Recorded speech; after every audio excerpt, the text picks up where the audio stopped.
بسم الله الرحمن الرحيم.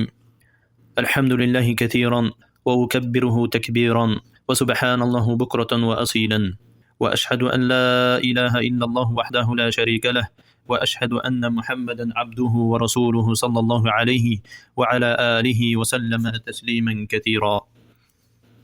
Райымдуу жана мээримдүү Аллахтын ысмы менен баштап, жана ошондой эле Аллах Таалага көптөгөн шүгүрлөрдү жана мактоо даңктоолорду айтабыз. Аллах Тааланы биз эртең менен кечинде аруулап, зикир кылабыз. Күбөлүк беремин Аллахтан башка сыйынууга татыктуу зат жок. Жана Мухаммад анын элчиси жана кулу. Жана ошондой эле Аллах Тааланын элчиси Мухаммад саллаллаху алейхи ва салламга көптөгөн салават саламдар болсун. فمن نعمة الله عز وجل على الأبد أن يجعله داعيا إلى دينه الحق. Аллах Тааланын пендесине болгон, бир пендесине болгон нематы, мерими бул өзүнүн туура акыйкат динине чакыруучу кылып коюусу. قال الله عز وجل, Аллах Таала Куранда айтат: ومن أحسن قولا ممن دعا إلى الله وعمل صالحا وقال لإنني من المسلمين. Аллахтын жалгыз өзүнө гана чакырып, жакшы амалдарды кылып, жана чындыгында мен мусулмандарданмын деп айткан адамдын сөзүнөн кимдин сөзү жакшыраак. وفي صحيح المسلم عن أبي هريرة رضي الله عنه قال قال رسول الله صلى الله عليه وسلم: من دعا إلى هدى كان له مثل أجوره من تبعه لا ينقص ذلك من أجورهم شيئا. صحيح مسلم ده Абу Хурайра радиаллаху анху пайгамбар саллаллаху алейхи ва салламдан риваят кылат. Ким туура жолго чакырса дейт, ошол туура жолго, ошону ээрчигендердин, туура жолго ээрчигендердин, туура жолго түшкөндөрдүн сооптору эч нерсе кемибестен барып турат дейт чакырган адамга. Жана пайгамбар саллаллаху алейхи ва саллам башка бир хадисте, имам Муслим жана Абу Дауд жана башкалар риваят кылган хадисте: "Ман далла ала хайрин фалаху мислу ажри фаилихи" дейт. Кимде ким бир жакшылыкка жол көрсөткөн болсо, же болбосо бир жакшылыкка буйруган болсо, ошол кылганга барабар дейт. وفي صحيحين عن سهل بن سعد الساعدي رضي الله عنه أن النبي صلى الله عليه وسلم قال: لأن يهدي الله بك رجلا واحدا خير لك من حمر النعم. Бухари Муслимде келген хадисте Сахл бин Саад радиаллаху анху пайгамбарыбыз саллаллаху алейхи ва салламдан риваят кылат: Аллах сен себепти бир адамды туура жолго салса, сен үчүн кызыл төөдөн артыгыраак дейт. Кызыл төө ошол учурдагы, ошол убактагы эң бир баалуу нерсе болуп эсептелген.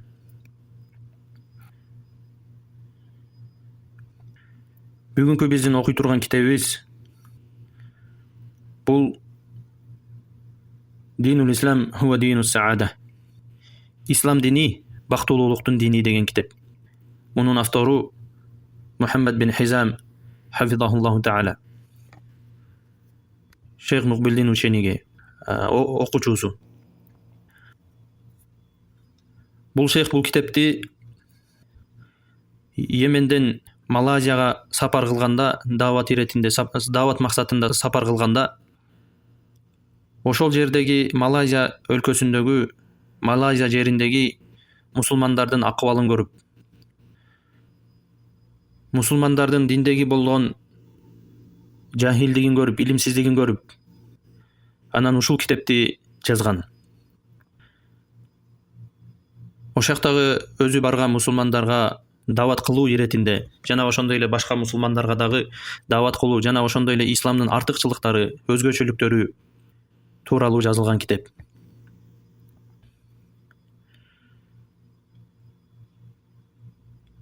Биз сурайбыз Аллах Таала ушул китеп тууралуу, ушул сабактарыбыз тууралуу адамдарга пайдасын, бул дүйнөдө жана акыретте пайдасын тийгизсин баарыбызга. Кудуреттүү Аллах Тааладан сурайм, ушул китеп себептүү мага бул дүйнө жана акыретиме пайдасын тийгизсин. Аллахтын жүзүнө умтулуу максатта кылынган болсун. Кудуреттүү Аллах Тааладан сурайм, пенделерине пайдалуу кылсын. Чындыгында Аллах Таала бардык нерсеге кудуреттүү. О ару таза болгон Аллах сага мактоолор, даңктоолор болсун. Күбөлүк берем, сенден башка сыйынууга татыктуу зат жок. Сенден күнөөлөрүм үчүн кечирим сурап, сага гана тобо кылып кайтамын. Alhamdulillahi wassalatu wassalamu ala rasulillah wa ala alihi wa sahbihi wa man wala. Amma ba'd. فقد بعث الله عز وجل نبيه محمدا صلى الله عليه وسلم بالإسلام والهدى والنور والرحمة. الله تعالى Пайгамбары Мухаммад саллаллаху алейхи вассаламды бул үммөткө ислам менен жана туура жол менен жана ошондой эле нур жана рахма, ырайым менен жөнөткөн. قال الله عز وجل في كتابه العزيز هو الذي بعث في الأميين رسولا منهم يتلو عليهم آياته ويزكيهم ويعلمهم الكتاب والحكمة وإن كانوا في قبل لفي ضلال مبين. Allah саватсыз адамдарга өздөрүнүн арасынан элчини жөнөттү, элчи кылып. Ятлу алейхим аятихи, аларга өзүнүн аяттарын окуп бериш үчүн, ва юзаккихим, жана ошондой эле ширк, ар кандай бузуку, жаман нерселерден тазалаш үчүн, ва юаллимухумул китаба вал хикма, жана ошондой эле китепти жана хикманы, хикма деген сүннөттү үйрөтүш максатта. Ва ин кану мин qabli lafi dalalin mubin. Bir кезде силер дейт. Аллах Таала айтат, bir кезде силер ачык адашууда элеңер дейт. وقال الله عز وجل في كتابه الكريم ومن يبتغي غير الإسلام دينا فلن يقبل منه وهو في الآخرة من الخاسرين. Ким исламдан башка динди тандаса, андан эч нерсеси кабыл болбойт. Жана акыретте зыян тартуучулардан болот. وقال الله عز وجل في كتابه الكريم وما أرسلناك إلا رحمة للعالمين. Biz seni alamdarga ырайым үчүн жибердик дейт. فدين الإسلام هو الدين الذي أوجبه الله على عباده ورضيه لهم ولم يرضى لهم دينا سواه. İslam dini bul. Allah Taala ар бир пендеге ушул дин менен жашоого милдеттендирген. Жана ушул дин менен разы болгон. Жана мындан башка динге разы болбойт Аллах Таала. قال الله عز وجل اليوم أكملت لكم دينكم وأتممت عليكم نعمتي ورضيت لكم الإسلام دينا. Allah Taala айтат, бүгүн силерди диниңерди толуктап бердим, толук кылып бердим. وأتممت عليكم نعمتي. Жана силерге толук кылып нематымды да бердим, жакшылыктарымды. Жана силерге ушул ислам дин менен ыраазы болдум. دين الإسلام من تمسك به يجد الانشراح في صدره وطمأنينة في قلبه ويعيش في سعادة عظيمة. Кимде-ким ушул ислам динди карманып, ислам дин менен жашаса, көкүрөгүнүн ачылганын байкайт. Жана жүрөгүндө аманчылык, жүрөгүндө тынччылыкты табат.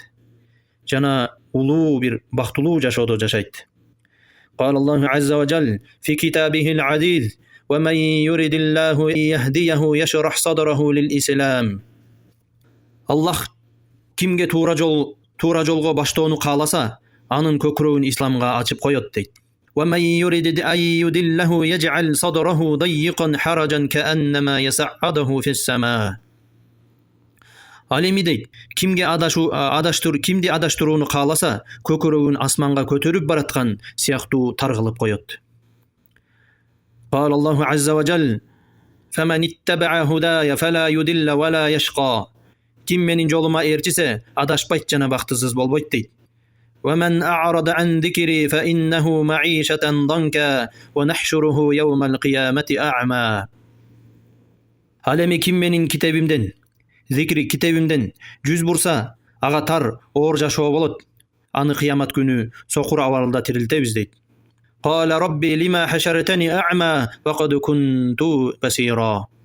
Сокур болгон адам айтат: О Раббим, эмнеге мени сокур абалда тирилттиң?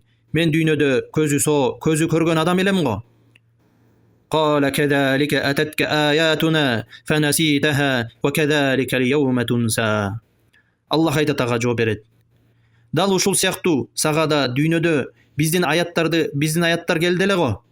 Сен аларды унутуп калгансың. Дал ушул сыяктуу бүгүн сен да унутуласың. قال الله عز وجل في كتابه الكريم من عمل صالحا من ذكر أو أنثى وهو مؤمن فلنحيينه حياة طيبة ولنجزينهم أجرهم بأحسن ما كانوا يعملون.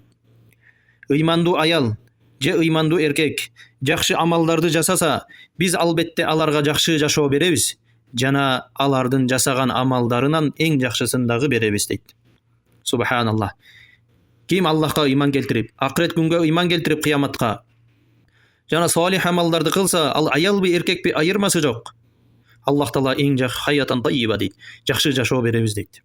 Жана акыретте ушул жасаган амалдарынан дагы жакшысын беребиз дейт, көбөйтүп беребиз дейт. Динул ислам мен тамассака бихи истахакка би рахматиллахи жанна. Кайсы бир пенде ушул динди карманып, ушул дин менен жашаса, ислам дини менен, ал дейт Аллах Тааланын ырайымына жана жаннатына истахакка татыктуу болот дейт. قال الله عز وجل الأخلاء يومئذ بعضهم لبعض عدو إلا المتقين дейт. Кыямат күнү дейт, ал күнү достор бири-бирине душман болуп калышат дейт, таква инсандардан бөлөк. Кыямат күнү достор бири-бирине бири душман болуп калат, таква инсандардан башка дейт. يا عبادي لا خوف عليكم اليوم ولا أنتم تحزنون الذين آمنوا بآياتنا وكانوا مسلمين. Таква инсандарга эмне болот экен? О менин таква пенделерим дейт Аллах Таала. Бүгүн силерге коркунуч жок, силерди кайгы капа да баспайт дейт. Жана алар биздин аяттарыбызга ыйман келтирип мусулман болгон адамдар дейт. Аларга эмне деп айтылат экен? Удхулул жанната антум ва азважукум тухбарун. Силер жубайларыңар менен бирге сүйүнгөн абалда бейишке киргиле делинет. يطاف عليهم بسحاف من ذهب وأكواب وفيها ما تشتهيه الأنفس وتلذ الأعين وأنتم فيها خالدون. Аларга алтын идиштер менен жанагындай чөйчөктөр айланып турулат дейт. Ал жерде көңүл каалаган, көз суктанган бардык нерселер бар дейт. Жана силер бейиште түбөлүк калуучусуңар дейт. Ал эми кимде ким ислам дининен баш тартып жана бир капырчылыкта өлгөн болсо, فإنه يعذب في قبره بعد موته ويعذب في نار جهنم خالدا فيها أبدا. Ал дейт кабырда азапталат дейт. Кимде ким ислам дининен баш тартса, кабырында азапталат жана тозокто азапталып, ошол тозокто түбөлүктө ошакта калат дейт.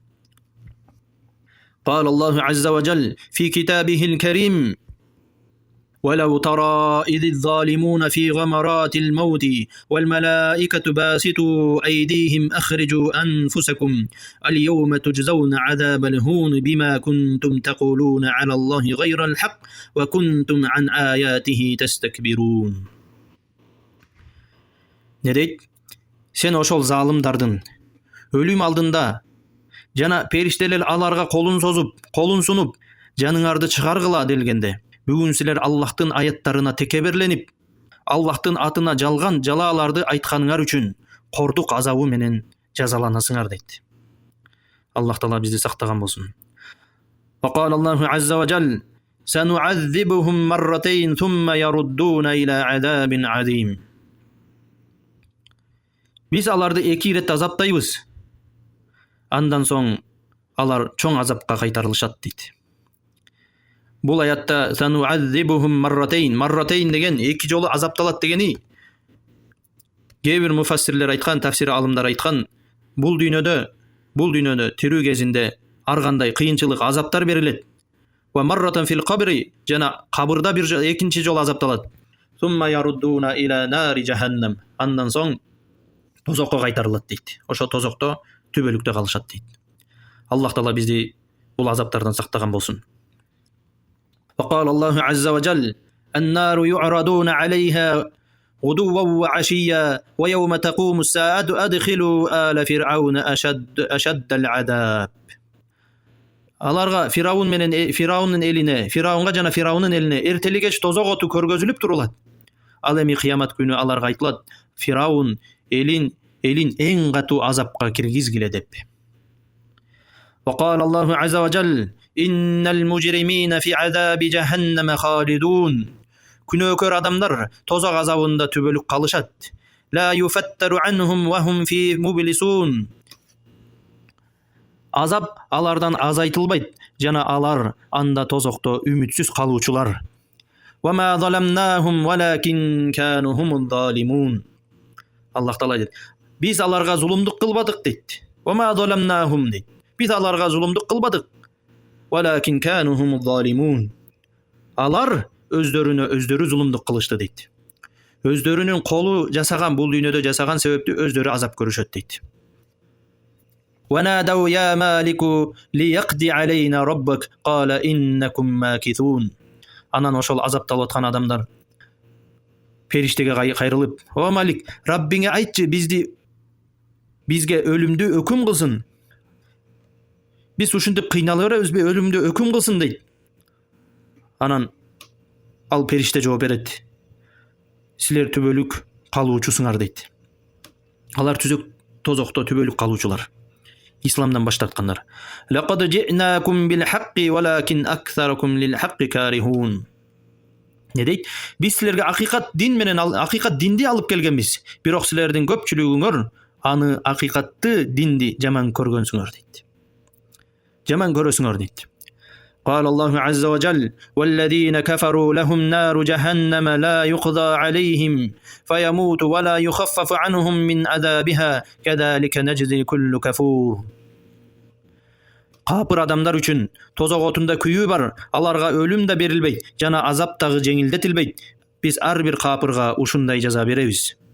وهم يسترخون فيها ربنا أخرجنا نعمل صالحا غير الذي كنا نعمل أولم نعمركم ما يتذكر فيه من تذكر وجاءكم النذير فذوقوا بما للظالمين من نصير.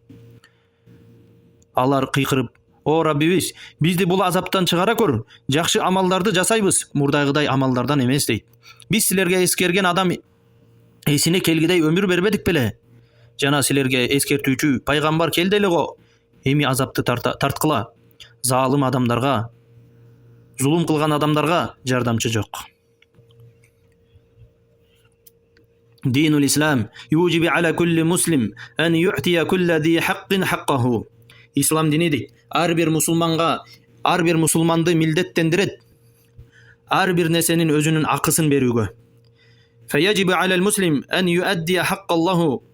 Жана мусулманга милдет болот Аллахтын өзүнүн акысындай кылып берүүгө.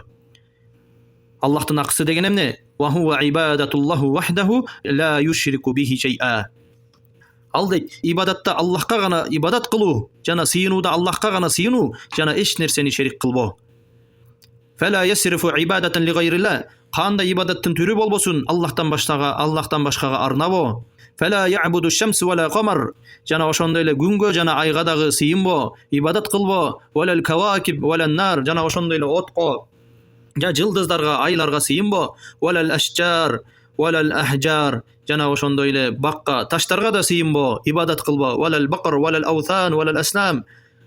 Жана ошондой эле уйларга, жана ар кандай сөлөкөттөргө дагы сыйынбо.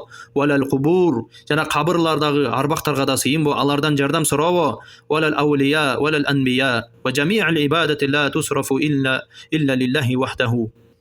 Жана ошондой эле периштелерге, жана аулияларга дагы сыйынбо, аларга ибадатты арнабаш керек. Арнабо.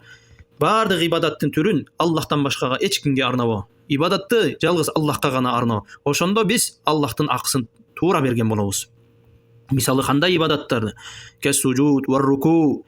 Сажда кылууда Аллахтын өзүнө гана сажда кылуу, рукуудагы Аллахтын өзүнө гана кылуу, ва та'дим, улуудагы Аллахты гана улуулоо, анткени Аллах гана улуулоого татыктуу. Вал худу вал махабба вал хауф вал надр вал дабх вал дуа вал исти'аза вал истигhatha ва гайру залик мин анва'ил ибадат.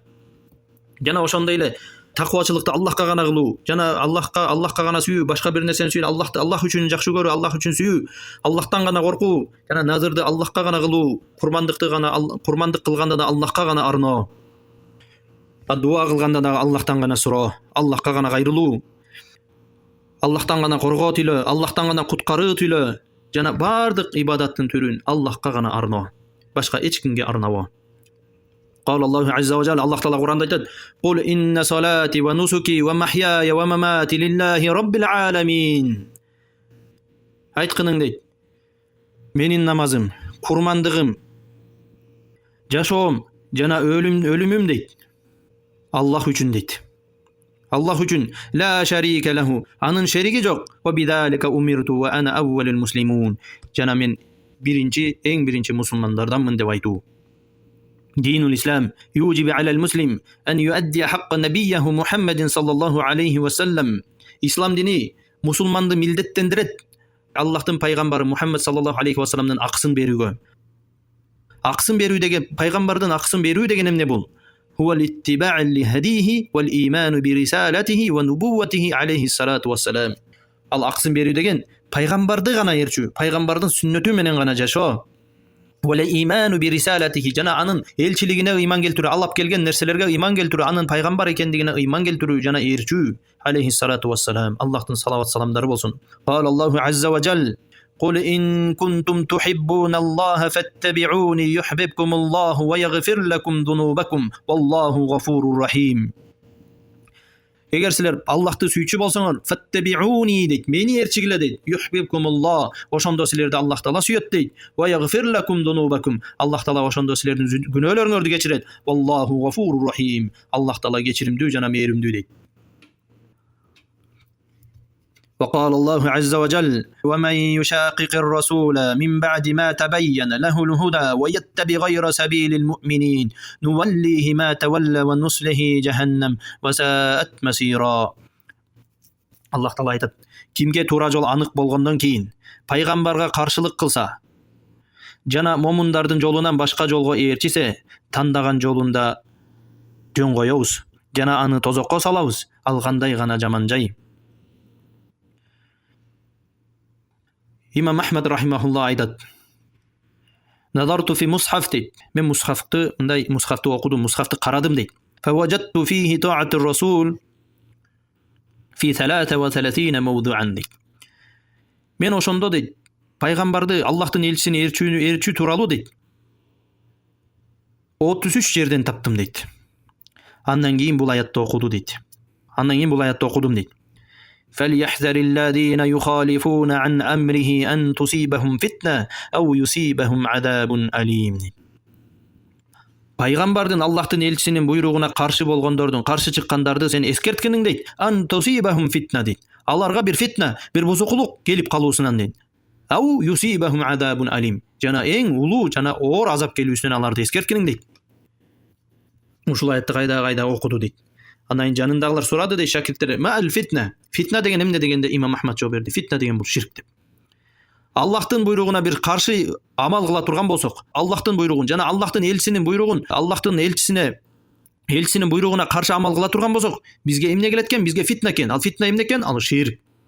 Жана ошондой эле бизге оор азап берилет экен. Ошол ау юсибахум азабун алим деген акыретте жан ооруткан азап түшүп калуусунан абайлашсын дейт. دين الإسلام يوجب على المسلم أن يؤدي حق والديه من الطاعة والبر والرحمة. İslam dini deyt, musulmanды милдеттендирет атененин аксын туура берүүгө. Атенин аксы деген атенеге моюн сунуу, баш ийүү, аларга жакшылык кылуу жана аларга мээрим, ырайымдуулук кылуу. Атенеге кайрымдуу болуу. قال الله عز وجل في كتابه الكريم. الله تعالى өзүнүн кереметтүү китебинде мындай дейт. وقضى ربك ألا تعبدوا إلا إياه وبالوالدين إحسانا. Роббиң буйрук кылды дейт. Роббиң өкүм кылды. Роббиңдин өзүнө гана сыйынасың, Аллахтын өзүнө гана сыйынасың. Андан башка эч кимге сыйынбайсың. وبالوالدين إحسانا. Жана атенеңе ихсана, кайрымдуу болосуң, жакшылык кыласың. إما يبلغن عندك الكبر أحدهما أو كلاهما فلا تقل لهما أف ولا تنهرهما وقل لهما قولا كريما. Егер алардын бирөөсү же экөө тең сенин көз алдыңда карыган жашка жетсе, аларга уф дебейсиң, уф деп айтпайсың. Жана алардын сөздөрүн карыбайсың, кайтарбайсың, жана сылык сөздөрдү гана сүйлөйсүң. وَاخْفِضْ لَهُمَا جَنَاحَ الذُّلِّ مِنَ الرَّحْمَةِ وَقُلْ رَبِّ ارْحَمْهُمَا كَمَا رَبَّيَانِي صَغِيرًا. Сен ал экөөнө ырайымдуулук менен кичипейилдик канатыңды жаз. Жана айт: "О Раббим, ал экөөсүнө наристе кезинде мээримдүүлүк көргөзгөндөрү сыяктуу, сен дагы алар карыганда мээримдүүлүк көргөз" дейт. Аллах Таала ата-энеге кандай дуа кылышты дагы үйрөтүп атат. Ушул дуаны бир тугандар жаттап алалы. Жеңил эле. Роббирхамхума кама роббаяни сагира. Ал экөө мен кичине кезинде, наристе кезинде кандай мээримдүүлүк көрсөтсө, Аллахым, сен дагы алар карыганда, алсыз убакка жеткенде сен дагы мээримдүүлүк кыл, Аллахым деп дуа кылалы тугандар. Динул Ислам يوجب على المسلم أن يطيع ولاة الأمور في طاعة الله عز وجل. İslam dini musulmanды милдеттендирет, ар бир мусулманды милдеттендирет. Эмнеге? Аллахка баш ийүүдө, өзүнүн мусулман башчысына баш ийүүнү. Буга далил لقول الرسول صلى الله عليه وسلم. Аллахтын элчиси sallallahu aleyhi ve sellem mınday deydi: "Alel mer'il muslim es-sem'u ve't-ta'a fîmâ ahabba ve keriha." Musulman deydi, özünün başçısına anı uğup jana baş ийүүsü керек. Fîmâ ahabba ve keriha. Al jakşı görgön nersege jana özüne jakpagan nersede dagı. Ma lam yu'mar bi ma'siyetin. Başçısı kaçan günöөгө buyurmayınca. Fa in umira bi ma'siyetin fala sem'a ve la ta'a. Eğer başçı bir günөө işke buyursa, al günөө işte baş ийүү жок дейт. Muttafaqun aleyh, yani İbn Umar radıyallahu anhuma. Günөө iştegенде ар кандай bir günөө işler. Мисалы аял кишилердин хижаптары чечилиш керек десе, мисалы аял кишилер хижаптарын чечпейт. Ушуга окшош иштерде баш ийилбейт. Күнөө иште баш ийилбейт. А калган бардык иште баш ийилет. Бирокто деген ошол учурда дагы башчыга каршы чыгылбайт. Сөз менен дагы, кол менен дагы жанагындай революция арындай мындайларды кылынбайт. Шариятта мунун баары тыюу салынган. Мунун баары шариятта жок нерселер. Азыркы кээ бир адамдар митинг кылып аткандардын баардыгы шариятта жок. Бул шариятка каршы келет, ислам динине каршы келет. Кээ бир мусулмандар кылып аткандары ошолор туура эмес, шариятка каршы кылып атат алар. وقال الله عز وجل فلينصرن الله من ينصره إن الله لقوي عزيز. Аллах өзүнө динине, Аллахтын динине ким жардам бергендерге дейт, жардам бергендерге Аллах да жардам жеңиш берет дейт. Аллах кубаттуу, кудуреттүү дейт. الذين إن مكناهم في الأرض أقاموا الصلاة وآتوا الزكاة وأمروا بالمعروف ونهوا عن المنكر ولله عاقبة الأمور. Алар жерде бекем орноштуруп койгонубузда намаздарын толук окуган, зекеттерин берген, жакшылыкка буйруп, жамандыктардан кайтарган адамдар болгон. Иштердин акыбети Аллахтын колунда дейт. Кандай экен? Эгерде бир жерде жашоо тынч, жакшы, аманчылык болгон учурда адамдар эгерде жакшылыкка чакырып, жамандыктан кайтарып, бузук иштерден кайтарып, жакшылык иштерге чакырып, жана намаздарын, зекеттерин убагында берип, убагында окуп турган болсо, Аллах Таала ошолорго эмне экен? Жеңиш берет экен. Динул Ислам يوجب على كل مسلم العدل وقول الحق على نفسه وعلى غيره. İslam dini ар бир мусулманды милдеттендирет. Адилеттүү болууга, адил болууга, жана акыйкат сөздү сүйлөгө, ошол акыйкат сөз өзүнө жана башкага каршы келсе дагы. وقال الله عز وجل في كتابه الكريم. الله تعالى قرآن айтат: يا أيها الذين آمنوا كونوا قوامين لله شهداء بالقسط. فَلْيَجْرِمَنَّكُمْ شَنَآنُ قَوْمٍ عَلَى أَلَّا تَعْدِلُوا اِعْدُلُوا هُوَ أَقْرَبُ لِلتَّقْوَى. О иман келтиргендер, Аллахтын разылыгы үчүн биз жана түз жана адилеттүү болуп күбө болгула дейт. Бир коомду жаман көрүүңөр аларга адилетсиз кылууга түртүп койбосун. Адилеттүү болгула, ал таквалыкка жакын. وقال الله عز وجل يا أيها الذين آمنوا كونوا قوامين بالقسط شهداء لله ولو على أنفسكم أو الوالدين والأقربين إن يكن غنيا أو فقيرا فالله أولى بهما فلا تتبعوا الهوى أن تعدلوا وإن تلووا أو تعرضوا فإن الله كان بما تعملون خبيرا. O iman келтиргендер, адилеттүүлүктү бекем кармоочу жана өзүңөрдүн, ата-энеңердин, туугандарыңардын зыянына болсо дагы, жана ал инсандар бай же кембагал болсо дагы адилеттүүлүктө болгула, адилеттүү сөздү сүйлөгүлө. Аларга Аллах силерден да жакыныраак. Адилет кылуудан четтеп өз кызыкчылыгыңарга ээрчип, хабаңарды ээрчип кетпегиле.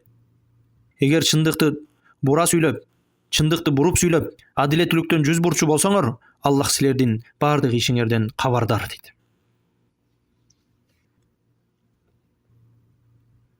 ونسأل الله عز وجل أن ينفعني وسائر المسلمين بما كتب وأن يجعله خالصا لوجهه نافعا لي بين يديه يوم لقائه ونسأل الله أن يثبتنا على الإسلام حتى نلقاه والحمد لله رب العالمين.